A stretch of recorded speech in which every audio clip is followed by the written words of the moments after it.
I want to spend a bit of time today talking about the 53-man roster for the Seahawks, which has obviously been announced ahead of the opening game against the Denver Broncos.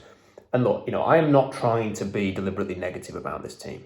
I don't want to do that. And people who subscribe to this channel will see that we're only a few months removed from me saying I give the Seahawks an A+ for their 2022 draft class. And I firmly believe that, stand by that. I think they knocked it out of the park with what they did in the draft. And when there is something positive to speak about with this team, you better believe that I'm going to do a video about it and I'm going to celebrate it. When there are things that are not good, that need to be highlighted, then I'm going to do that as well. And that's where I am with this 53-man roster. I'm seeing people commenting on my videos and one or two people posting on SeahawksDraftBlog.com that I just do not think are living in the real world with how this roster is. People telling me that the offense would be elite if they had a franchise quarterback.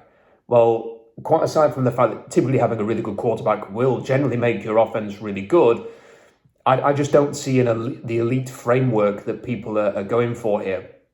And I think it's going to be it could be a struggle. It could be a real struggle offensively. And I've got issues with the defense as well. So I just want to run through what I think with it. At quarterback, it is what it is. Geno Smith is Geno Smith. He's getting a good press on Twitter, on Seahawks Twitter, and people are, looking at his PFF grade from preseason. Forget all that. I don't pay any attention to preseason PFF grades against backups. Geno Smith struggled against New Orleans last year. He relied on the running game against Pittsburgh, and he did a good job in a game that the Seahawks handled against the worst team in the NFL last year, Jacksonville. That is what Geno Smith's going to be able to do. When the Seahawks play bad opponents and they can stay on time and they can handle games and control games, he's going to look fine. When they run the ball very, very well, he's going to be able to sort of ride that wave and just sort of go with whatever the running game is going to do.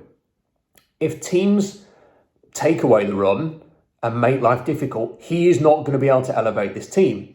And I think when you're playing in the NFC West and you're playing teams like the Chiefs and the Chargers and the Buccaneers this year, the Seahawks are going to have a lot of games that they're not going to be able to control. And that's when he's going to be exposed. So it is what it is. Geno Smith is a soon-to-be 32-year-old quarterback who has never done anything in the NFL, and he's still that guy. At running back, there is talent. There's no doubt that there's talent. I'm a big fan of Ken Walker, but he has a hernia, and Carroll's been really evasive in talking about this, as he is known to do about injuries. But who knows? Is he going to be here week 1? Could be. Is he going to be put on IR in the next couple of weeks? Who knows? Are we not going to see him until October, November? Maybe. Who knows where it's going to go with that? It's a hernia. It's not the kind of thing that just sort of magically heals with a bit of rest. Rashad Penny, great end to last season, but let's call it what it was. It was a flourish at the end of a contract year. Prior to that, he had 3.5 years where he couldn't stay healthy. Can he do it over 17 games? Can he do it over 12 games? We're going to find out. And that's the thing with Rashad Penny. We still don't know exactly what he is. So we have to find out. I'm pleased that Travis Homer and DJ Dallas had a really good preseason. I don't really want those two guys leading the running attack because the running attack is going to be so important this year. I have to say, I don't have a great deal of faith in Homer and Dallas being able to carry a running game if they're thrust into that position because Penny and Walker are unavailable. At receiver, yes, of course, DK Metcalf, a very good player. I don't think he's an elite receiver yet. I think he's still got a long way to go. He needs to make more of his size. He needs to be able to win 1v1 a little better. He needs to be able to be more consistent with his hands. But obviously, fantastic physical specimen, has done a great deal of stuff in the first 3 years of his career. And excited to see if he can take the next step this year. But Geno Smith's thrown him the ball. And it's going to be erratic. There are going to be those games, as we saw last season, where he has 2 catches for 14 yards. And I'm sure there's going to be games when he has 12 catches for 130 yards. I'm intrigued to see how it goes for DK and how he handles playing with a non-elite quarterback. Same with Tyler Lockett, exceptional player, a great Seahawk, a player who, for me, is still somewhat underrated in the league. But they are probably your 2 best players on the roster, and their fate in 2022 is going to be completely dictated by what happens with the quarterback and how well he plays. And if you are relying on Tyler Lockett and DK Metcalf to produce with Geno Smith or Drew Lock at quarterback, it is going to be an insane mixed bag. And there are going to be games where they're hamstrung by the quarterback. And then there's the old adage of, it's not an old adage, it's a more recent adage, that you are only as good as your third receiver. Well, look what else they've got at receiver. They have D. Eskridge, who can't stay healthy, Marquise Goodwin, who's been injured for the last few weeks, Penny Hart, who is Penny Hart, and Derek Young, who's a late-round rookie. They don't have a really good number 3, and I'm surprised, given that Geno Smith and Drew Lock were the 2 quarterbacks that were competing for this job, that they didn't go out and get somebody else. There's been some talk of them going out and maybe making a move for the Jets receiver who's available, whose name has completely escaped me as I'm doing this video. The guy they drafted in the 2nd round a couple of years ago, athletic freak. I'm a little bit surprised they haven't been sort of having a look around at some of these other experienced receivers that have been on the market and getting them in, or making a trade for a Jalen Reagor or something like that, just to have another body in there who they can work on and try and develop. People are getting a bit carried away with the tight ends as well. Will Disley is a 230-yard tight end for the last 2 years. He has been healthy for 2 years now. He's played 31 games in the last 2 seasons, and he gets about 230 yards and a touchdown or 2. That's what he is. He's a blocking tight end. He's not shown the ability to be anything more than a basic blocking tight end. Noah Fant's career has been massively underwhelming. He has to come to Seattle now and show that he's not going to be a bust. Colby Parkinson gets talked up a lot for his work in camps and in practice. When he gets on the field in games and in pre-season, doesn't do anything. Major question marks about that group and about Seattle's ability in the Pete Carroll era to make the most of their tight ends at all anyway. And then the offensive line. Look, I'm as optimistic as anybody that Abraham Lucas, who I loved pre-draft, people who follow SeahawksDraftBlog.com and follow this channel will know that I had Abraham Lucas as a solid 1st round pick. It was a steal in round 3. What a pick by the Seahawks, smashed it out of the park. I was not the biggest Charles Cross fan, but I'm willing to see how he develops. There's a lot of potential there, but that's all it is right now. They might be really ugly this year. And if that happens, so what? They're rookies. Rookie tackles are going to have growing pains. They are going to face some really good pass rushers this year with the opponents that they're facing. They are going to be put into difficult situations where teams are teeing off against them because they don't have an elite quarterback. And if a team can take away the run and it gets to 3rd and long, they're going to come after Geno Smith. So it's going to be really tough for the 2 tackles. You can't call them plus Pro Bowl, All-Pro type talents in 2022. Hopefully they become that, but they're not going to be that this year. And the rest of the offensive line, I have no idea why Gabe Jackson's still here. I wish they could sort of trade him for a bag of balls and save a bit of money there. Phil Haynes has shown some promise. I hope that continues. Damien Lewis, they've mucked him about, from a really good rookie at right guard, shifting him over to the left where he didn't perform last year. I have no idea why they did that. I have no idea why they've stuck with that. They've turned what looked like a really solid right guard for the next 6 to 8 years into somebody who's a question mark moving forward. Austin Blythe knows the scheme, but what are they going to get from him? The rest of it is not particularly impressive. So, for me, if you could go and get a really good experienced guard in free agency next year, you go and do that. Ditto with the centres. So they need to build up that interior and hope that the tackles come off. But that is not elite potential on offense. If they had a quarterback, that is an offense to me that is like Swiss cheese. It's full of holes. You've got a couple of good players who are going to be dependent on the quarterback's play for success. You've got a couple of running backs with injury question marks. I think opponents are going to try and stop the run. They're just going to fill the box and dare the Seahawks to win with Geno Smith. I don't think it's going to be as easy to run the ball as they found at the end of last year. My hope is that by the end of the year, they can get things going, and as they did in 2011, as they did at the end of last year, and the running game can show some signs of positivity. But as we know with the Seahawks for the last few years, they have started one way or another, whether it's the defense, whether it's the running game, it starts cold. So we'll see how that goes. But it's an offensive line with some potential because of the 2 tackles. You hope that the running backs can stay healthy and productive. You hope that Tyler Lockett and DK Metcalf are not going to get frustrated and can still produce. There's not a lot other than that, really. I think familiarity with some of those names means that Seahawks fans overrate their own players and elevate them. If that was the Arizona Cardinals offense, and we were sort of previewing a game against the Cardinals, we'd be laughing our heads off and saying they should win this game. And that's where the reality where the Seahawks are. Then on the defense. Listen, I don't mind the defensive line that they've got. Miles Adams has shown some promise in pre-season. Poona Ford's a solid player. Shelby Harris is a good football player and a leader. Quinton Jefferson's a perfectly adequate rotational defensive lineman. Al Woods had a great year last year. Brian Monet, solid, big-body rotational guy. but there's no difference makers there. There's no impact interior rusher that they've kind of never had. There's not that guy that when you are playing the Seahawks, it scares the crap out of you that you're playing this guy. They've just got a bunch of guys. Got some reasonable depth, got some options there. They've got some guys they like, but there's no difference maker amongst that group. In terms of the pass rushes outside, Daryl Taylor showed very, very well last year. But going from somebody who, hey, he's shown something to he's unstoppable, he's a blue chip pass rusher, that's a big step. That's what he's going to have to do this year. Is he a specialist pass rusher who can flash in certain games? Or is he somebody who can be like Frank Clark was in 2018, who's like 13 and a half sacks and is the kind of guy that generates real concern for opponents and can beat offensive tackles regularly and create lots of pressure? That's what he's going to have to try and achieve this year. He's got to do it. I'm not going to assume that's going to happen. I just hope that it does. Boya Mafe is probably going to have some growing pains like the two tackles. You have got the potential for two frightening double-headed monster off the edge with Mafe and Taylor, but they've got to show that they can do that. You know, it's all good having promise. This year is about developing both of those two players so that in 12 months' time we can legitimately say the Seahawks have got two really good edge rushers.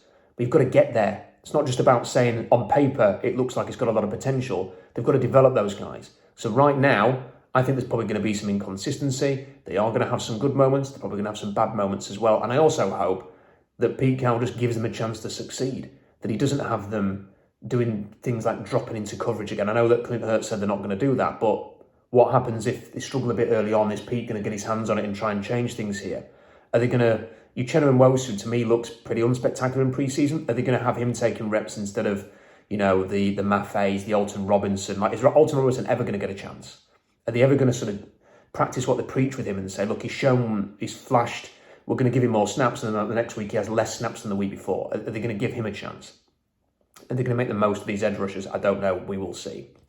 The linebacker depth, I don't really know. I kind of get an idea what the plan is. Anybody who's sort of read what Sean Desai thinks about defense, and Clint Hurts must be aligned with this, is that they're going to play a lot of three safety packages. There may only be one linebacker on the field a lot of the time. When they have two, they're going to use Cody Barton and Jordan Brooks. There is no depth behind them. None. There's nothing. If Jordan Brooks gets hurt, and he has had injuries in his career, they're going to have a crisis on their hands. I cannot believe that they haven't gone and added somebody else just to provide a bit of veteran depth. I can't believe that they haven't. There's just nobody there. And they are a Brooks injury away from having very serious issues, because I don't think Cody Barton, alongside whoever they're going to pull off the practice squad, is good enough. So I think it's been slightly neglectful there, and it's running a real risk that Jordan Brooks in particular can stay healthy. And he's got a lot to prove as well. It's kind of been just anointed that he's great now, because he had a whole bunch of tackles last year, but there's a reason why he and Wagner had so many tackles, and that's because the defense was paper thin and they just collected tackles. You know, it wasn't because they were doing anything particularly well, it's because the defense was bad. So he's got stuff to prove here that he is the real deal. I don't assume that he is, and like I say, he's got something to prove. And then the defensive backs in the secondary, a lot of the corners are injured right now. Artie Burns has been hurt. Sidney Jones has got a concussion.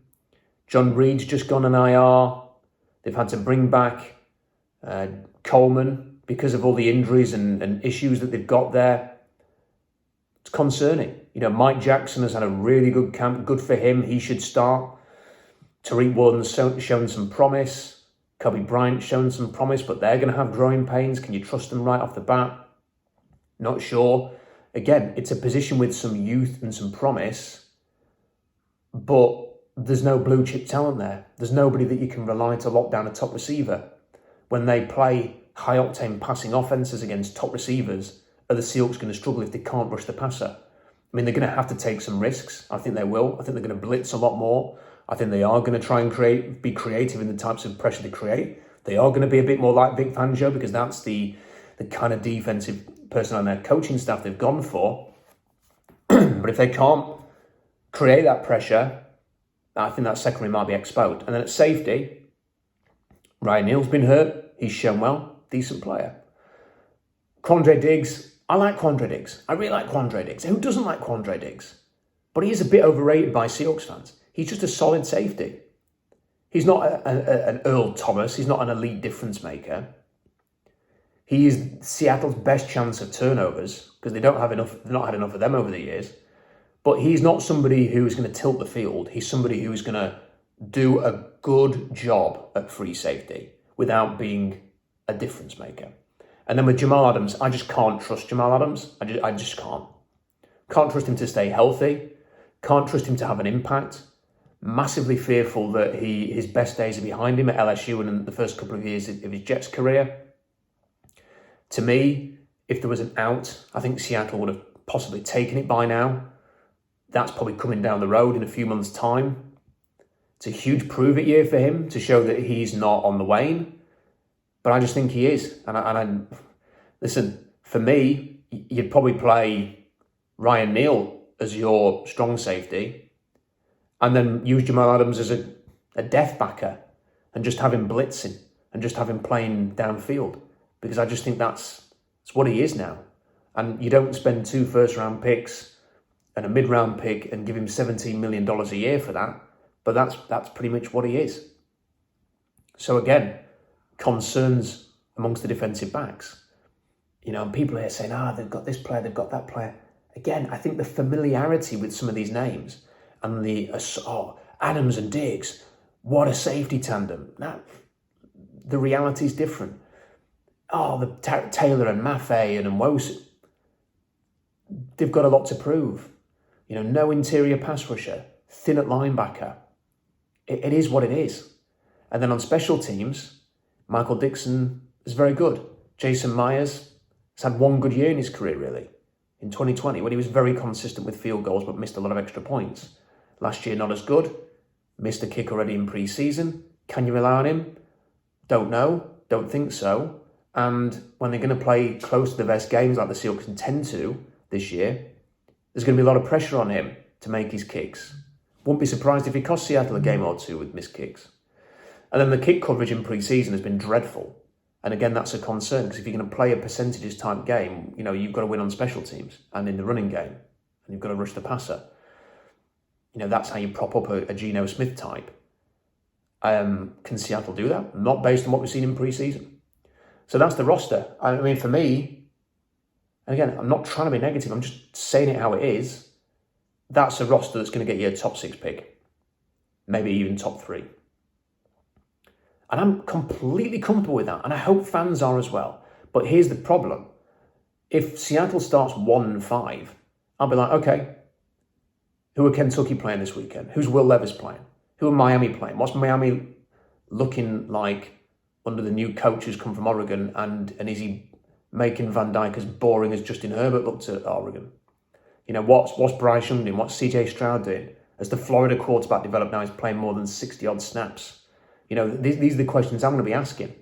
Are the fans who are now saying this roster's better than you think, Rob, or I think this is an elite potential to be an elite offense and an elite defense, and they've got this guy and they've got that guy, how are they going to react if it goes badly at the start of the season? Are they going to then start get a bit carried away, going over the top, calling for heads? That's the thing. I've got perspective on this year. I know what it is. It's about short-term pain for long-term gain.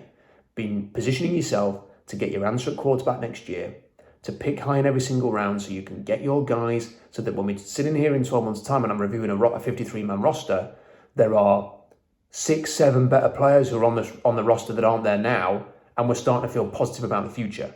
That's where this team needs to be. That's the priority for now, and I am completely comfortable with that. But you've got to get there.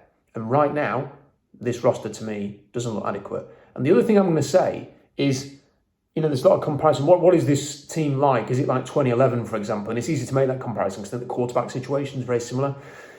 They were more talented in 2011. They'd got sort of the LOB had been drafted or signed by that point.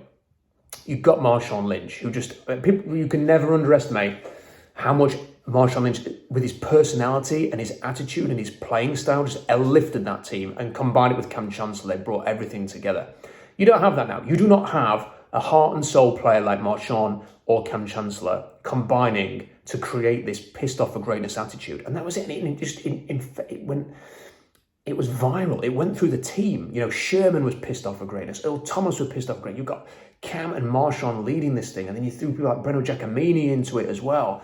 And you had this group that were just angry and desperate to prove themselves. I do not get that vibe about this group. Who is that heart and soul player? And look, somebody will put in the comment section, oh, this guy, Quandre Diggs could be that guy. I'm sorry, or DK. They're not. And that's no diss on them either.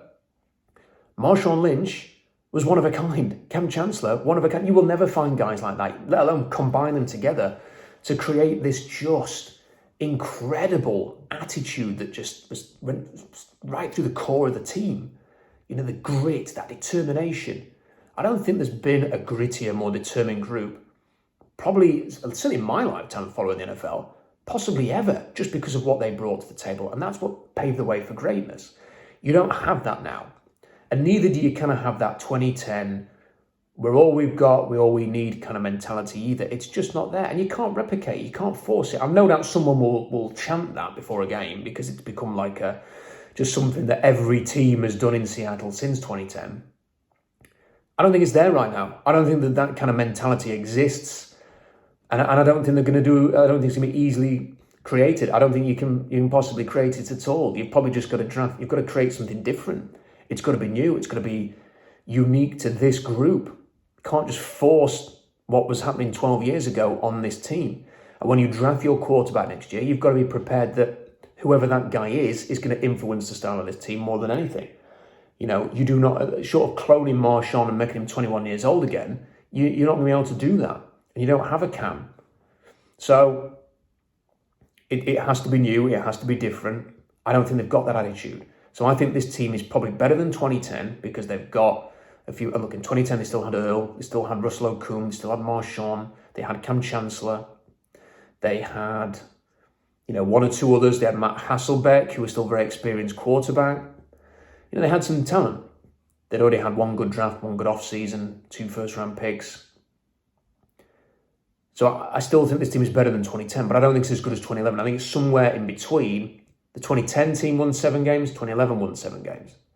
2010 won 7 games because they won 4 games against the NFC West, and they won an extra game against the 2-14 Carolina Panthers, who finished off with the number 1 overall pick. You haven't got that luxury this time. You have got some winnable games. The Jets, the Falcons, who am I missing here? The Lions, they play the Lions. There's about 4 games like that you would say are winnable. But I wouldn't assume that Seahawks are going to win all those games either.